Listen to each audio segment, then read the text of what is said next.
সরকার বিভিন্ন সময় পর্যটন নিয়ন্ত্রণ, প্লাস্টিক ব্যবহার কড়াকড়ি এবং পরিবেশ রক্ষায় নানা ধরনের উদ্যোগ নিয়েছে। তবে শুধু নিষেধাজ্ঞা দিয়ে সমস্যার সমাধান হবে না, কারণ দ্বীপের অনেক মানুষের জীবিকা সরাসরি পর্যটনের উপর নির্ভরশীল।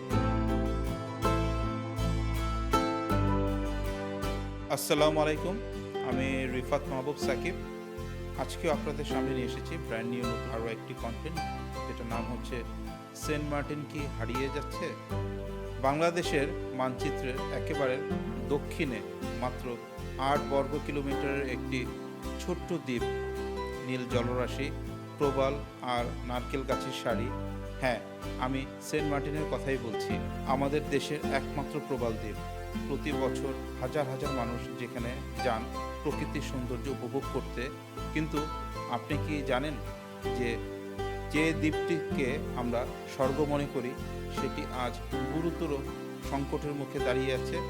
গবেষকরা সতর্ক করেছেন, আগামী কয়েক দশকের মধ্যে দ্বীপটির বড় অংশ ঝুঁকির মুখে পড়তে পারে। কিন্তু কেন? সমস্যাটা কি শুধু জলবায়ুর পরিবর্তন, নাকি এর পেছনে আমাদের নিজেদের কোনো ভূমিকা আছে? মানুষের চাপ, প্রকৃতির ক্ষতি। সেন্ট মার্টিন কোনো সাধারণ দ্বীপ নয়। এর সবচেয়ে গুরুত্বপূর্ণ সম্পদ হলো প্রবাল, যা শুধু সৌন্দর্যই বাড়ায় না, বরং সাগরের ঢেউ ও ক্ষয় থেকে দ্বীপটিকে রক্ষা করতেও সাহায্য করে। কিন্তু বাস্তবে যেখানে বাড়ছে পর্যটকের চাপ, প্লাস্টিকের বর্জ্য, দূষণ ও অপরিকল্পিত নির্মাণের কারণে ক্ষতিগ্রস্ত হচ্ছে প্রবাল ও স্থানীয় পরিবেশ। একই সঙ্গে বাড়ছে হোটেল, রিসোর্ট ও অন্যান্য স্থাপনা। অতিরিক্ত ভূগর্ভস্থ পানি উত্তোলনের ফলে অনেক জায়গায় মিষ্টি পানির উৎস নোনা হয়ে যাচ্ছে।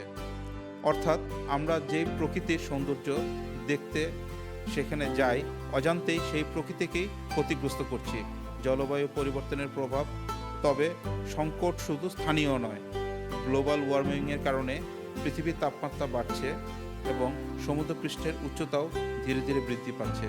সেন্ট মার্টিনের মতো নিচু প্রবাল দ্বীপগুলোর জন্য এটি বড় ধরনের হুমকি, কারণ সমুদ্রের উচ্চতা বাড়লে উপকূলীয় ক্ষয় বৃদ্ধি পায় এবং নিচু এলাকা আরও ঝুঁকির মুখে পড়ে। এর সঙ্গে যোগ হয়েছে ঘন ঘন ঘূর্ণিঝড় ও জলোচ্ছ্বাস। আর যে প্রবাল এতদিন দ্বীপটিকে সুরক্ষা দিয়েছে, জলবায়ু পরিবর্তনের প্রভাবে সেই প্রবাল আজ টিকে থাকার জন্যই লড়াই করছে। সমাধান কি? সরকার বিভিন্ন সময় পর্যটন নিয়ন্ত্রণ, প্লাস্টিক ব্যবহার কড়াকড়ি এবং পরিবেশ রক্ষায় নানা ধরনের উদ্যোগ নিয়েছে। তবে শুধু নিষেধাজ্ঞা দিয়ে সমস্যার সমাধান হবে না, কারণ দ্বীপের অনেক মানুষের জীবিকা সরাসরি পর্যটনের উপর নির্ভরশীল।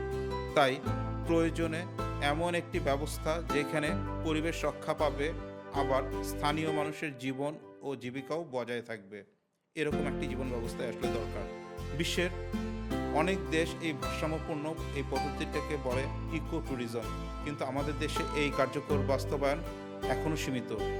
শেষ প্রশ্ন, সেন্ট মার্টিন হয়তো আগামীকালে হারিয়ে যাবে না, কিন্তু আমরা যদি এখনই সচেতন না হই, তাহলে হয়তো একদিন ভবিষ্যৎ প্রজন্মই শুধু ছবিতেই এই দ্বীপটিকে দেখবে।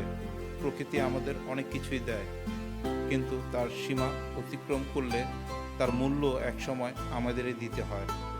এই প্রশ্নটা শুধু সেন্ট মার্টিনকে নিয়ে নয়, প্রশ্নটা হলো, আমাদের কি উন্নয়নের নামে প্রকৃতিকে ধ্বংস করব, নাকি তাকে বাঁচিয়ে রেখে এগিয়ে যাওয়ার পথ খুঁজব?